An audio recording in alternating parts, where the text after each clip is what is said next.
a young man of vicious habits and laden with sins went to confession to Father Nicholas Zucchi in Rome.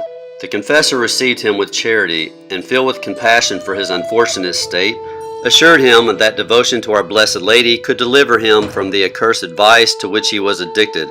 He therefore imposed on him as his penance that he should say a Hail Mary to the Blessed Virgin every morning and evening, on getting up and on going to bed, until his next confession, and at the same time that he should offer her his eyes, his hands, and his whole body, beseeching her to preserve them as something belonging to herself, and that he should kiss the ground 3 times.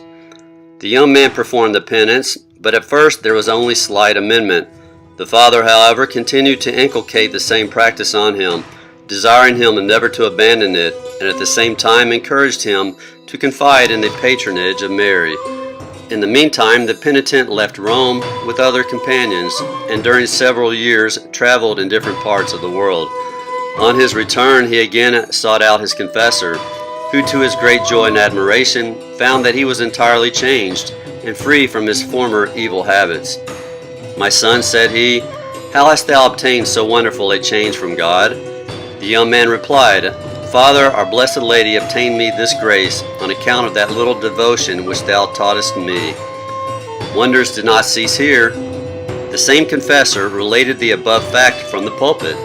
A captain heard it, who for many years had carried on improper intercourse with a certain woman, and determined that he also would practice the same devotion, that he too might be delivered from the horrible chains which bound him a slave of the devil.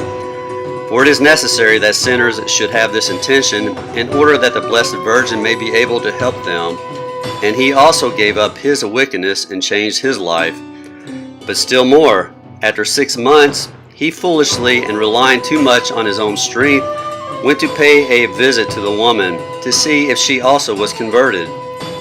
But on coming up to the door of the house, where he was in manifest danger of relapsing into sin, he was driven back by an invisible power, and found himself as far from the house as the whole length of the street, and standing before his own door.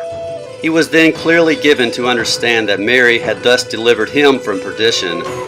From this we may learn how solicitous our good Mother is, not only to withdraw us from a state of sin, if we recommend ourselves to her for this purpose, but also to deliver us from the danger of relapsing into it.